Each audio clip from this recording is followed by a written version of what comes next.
Баяр унтчихсан уу? Нойр хэрдгүй. Унтаг байна.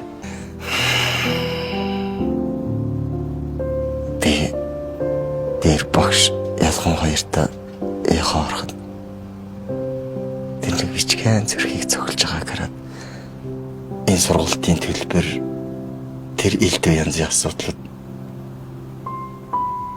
нэг тийм жижигхэн асуудал юм шиг санагддаг болчихж.